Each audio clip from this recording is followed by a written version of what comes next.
Hello, campers! This is Miss Amber, and welcome to Week 5 of Art Camp in a Box with Three Rivers Library. This week's project is clay sculpture. Today I'm going to show you two examples of sculpted objects you can make. One easy, and the other a little harder. Of course, these projects are just suggestions, and as always, we'd love to see you get creative with your own ideas. Don't forget to share pictures of your sculptures with us on the library Facebook page, or email them to ys@trpld.org with a parent's permission, and we'll add them to our Art Camp Memories wall in Shanahan. Before we get started, there's a few things I want to share with you about your clay. First, Model Magic is an air-dry clay, meaning that if it's left out of a sealed container for long enough, it will dry out on its own. This can happen overnight or take a few days depending on how much clay was used. The air drying makes it very easy for us to make our sculptures to keep, but if you prefer to use your clay over and over again, that's fine too. Just make sure to put it into a sealed container like a plastic sandwich bag or a Tupperware container like this when you're done. Our second thing to note is that there are so many different ways to mold and sculpt your clay that I can't possibly go over them all in this video. These are just a few examples of some of the tools you could find around your house to use on your clay. It's also good to know that if you want, you can add color to your plain white clay using only washable markers. In the description of this video, I've shared links to two tutorials made by Mr. Schute's art class. In the first part, he gives some great demonstrations of the basics of molding clay, and in the second, he shows you how to add the color. I highly recommend pausing this video here and watching Mr. Schute's tutorials before coming back to our projects that I'll show you how to make today. Okay, let's get started. For our projects, you'll need your 2 packets of Model Magic clay from in your box. You'll also need to cover your work surface with something like wax paper, parchment paper. You could also use a paper plate or just any clean solid work surface that you don't mind getting clay on. For our first project, we'll also use an optional decoration of pony beads. Okay, our first project is going to be what's called a pinch pot, and we're going to take our square of clay and we're just going to start molding it into a ball. You can roll your clay around back and forth in your hands like so, and it'll start forming a ball or sphere shape. Keep doing this as much as you would like until you get a sphere that looks good to you.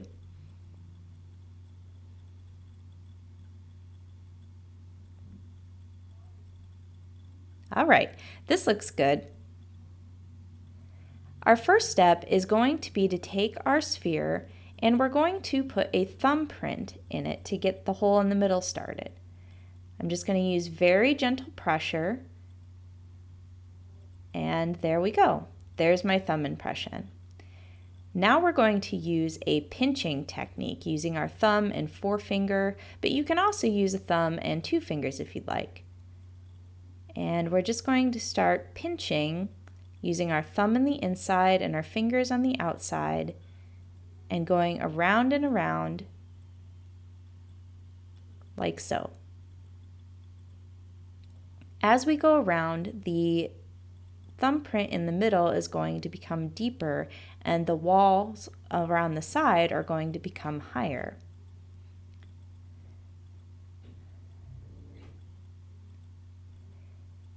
You'll see as you continue to pinch that it's going to start roughly forming a bowl shape. You can even use 2 hands like I'm doing here if you'd like.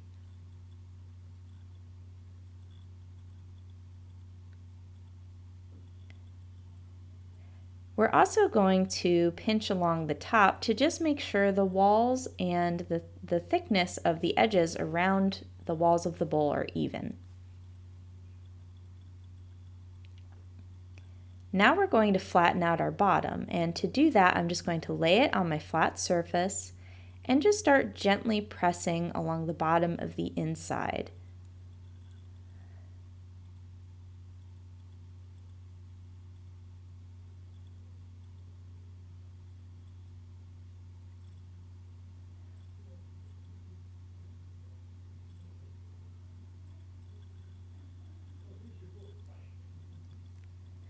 Now you can see our bowl has a flat bottom.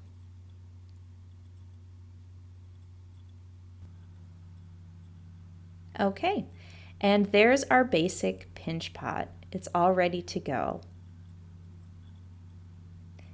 Now I'm going to take the optional step of decorating it, and to do that, I'm just going to alternate a couple of colors of pony beads around the outside edge by gently pressing them into the walls.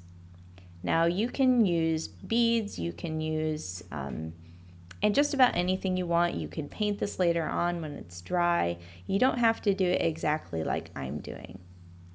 Another tip I can share is that I found that it was a bit of a struggle to get some of the beads in because my walls weren't quite as thick enough. So to get beads in, I do recommend having thicker walls for your bowl.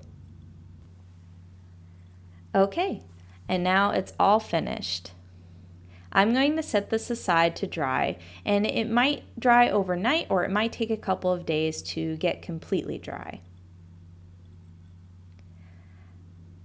Now let's start on our second project, and I'm going to show you how to make this sculpture of a sea turtle. This is a little bit more advanced, but it's also going to use the same techniques we used for the pinch pot.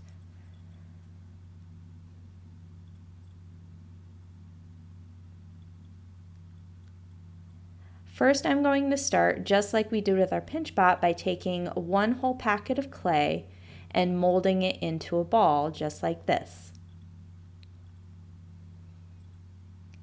Once you have your ball, we're then going to form a cylinder by moving our hands back and forth like this until it forms a kind of log shape. Then we're going to pinch the log in the middle and tear it apart into two pieces.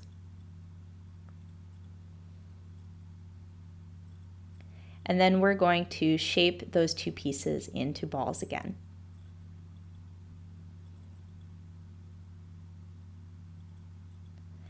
Now I'm going to take my first ball, and just like with our pinch pot, I'm going to make a thumb impression in the top.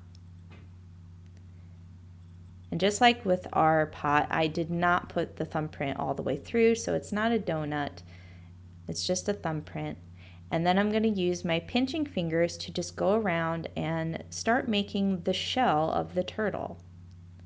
Now, unlike with the pinch pot, you're not going to make the inside as deep, and you're also going to want to make this a bit wider and flatter. Play around with this part and see what you can come up with. You can keep reshaping this as much as you would like until you get the perfect shell shape that you're looking for.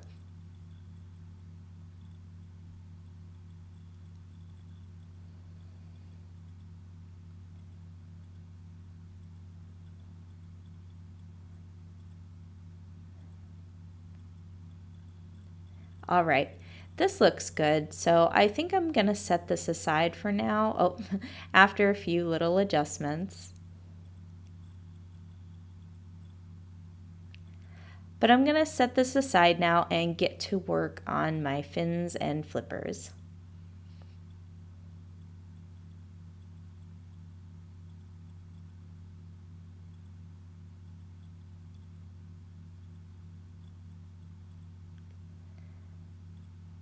Now I'm going to take the second ball that I made and I'm going to roll it again into a cylinder or a log shape like so. Except I'm going to make this one much longer. To do this, I'm going to start by rolling it back and forth between my hands like this, but then I'm going to set it on the table and start gently rolling it with my fingers, back and forth. And then I'll also start to just very gently pull my hands apart while putting gentle pressure on the cylinder to make it longer and longer. Now this may take a while and it may take some practice, but just keep trying. You can always remold your clay if it's not turning out the way you would like it to and start over again.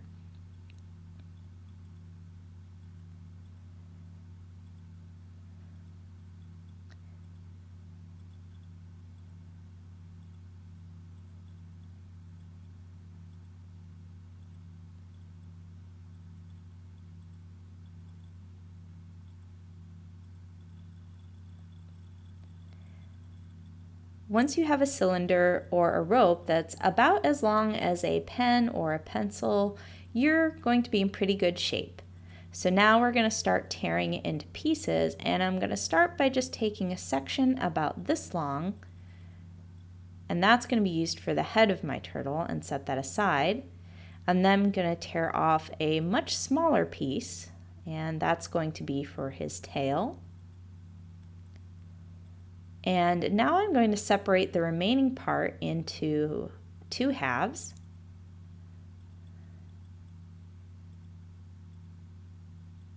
And then I'm going to pull each of those halves in halves again.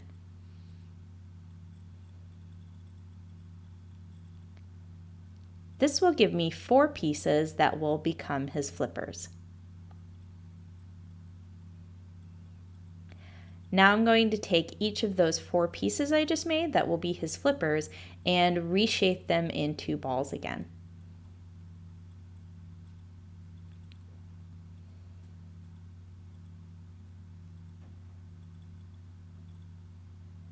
Once I have them into balls, I'm going to then rub them back and forth between my hands like so, and I'm going to make them into cylinders.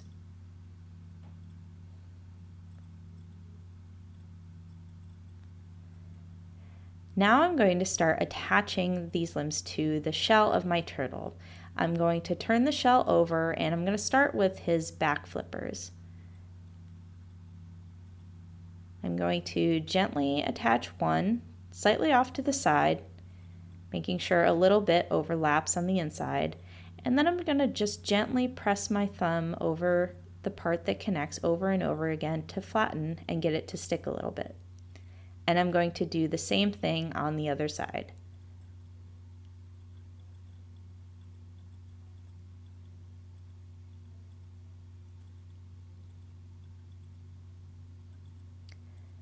Once those are attached, I'm just going to turn it over, and I'm going to push them up a little bit. And then I'm going to position it on my table so that my thumb is facing the outermost part, and press it down to start the basic form of a flipper shape.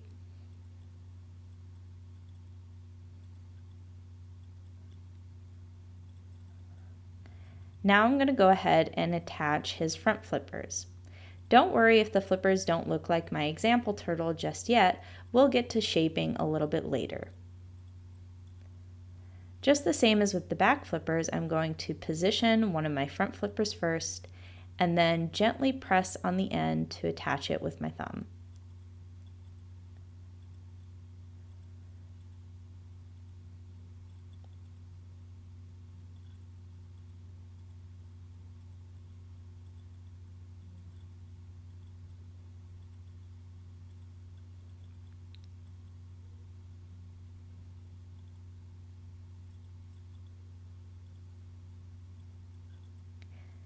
Now I'm going to once again press down on the front flippers with my thumb to start the basic shape.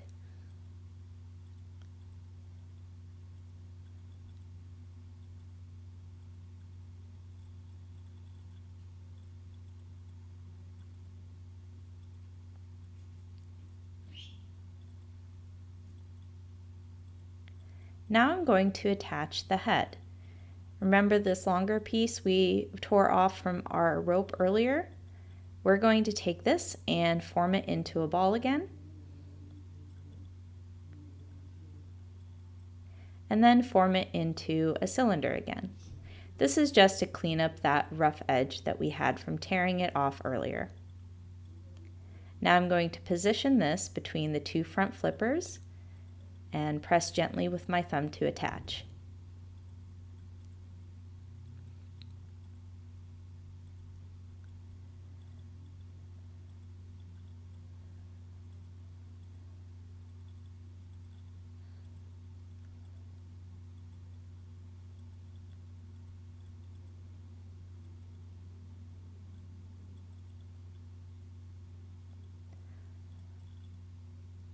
All right, now we've got all of his limbs attached. If you want to stop here, you can, but we're going to talk about shaping the head, the flippers, and the tail to just make them look a little bit more realistic.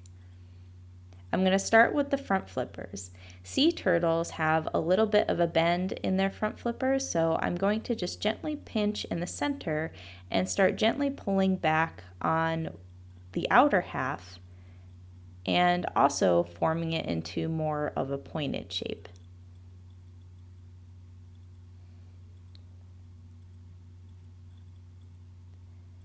I wanted the flippers on this turtle that I'm making to be even more pointed than the ones on my example turtle. So I'm just using very gentle pinching and dragging motion with my fingers here to try and achieve that shape. Again, this is totally optional, so after you've attached the limbs for the first time, you can do this shaping if you want, or you can just leave it like it was.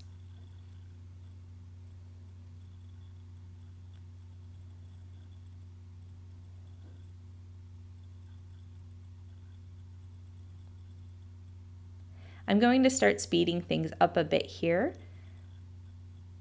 The shaping may take a while, and you can certainly play with it as much as you like until you get it just how you want it.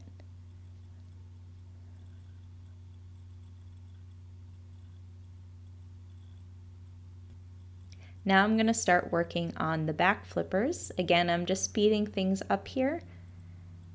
And I'm going to use a very similar motion of pinching and pulling to get more of a pointed shape at the end of the flippers.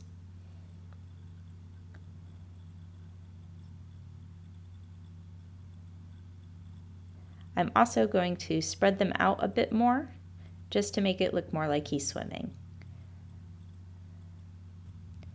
Now I'm going to start shaping the head. With my original sea turtle head, I really tried to make it look true to life by widening it at the base and narrowing it up at the top. And I'm going to try that again with this one. I'm just going to start by pinching in the front part to make it a bit narrower up top. And I want his nose to stay a little flatter. And then I'm just going to gently press and pull on the base to make it a little wider. Again, this is using very gentle pressure. Now I'm going to finish my turtle by making his tail. I'm going to take that very small piece from the beginning and I'm just going to shape it into a sphere again and then rub it back and forth between my hands to form a cylinder again. And just with the other limbs, I'm going to attach it to the bottom and press it in very gently to attach. And then I'm going to use my pinching motion to just make it a little bit thinner so it looks like a tail. And now we're all done. And we've got our two sea turtles here.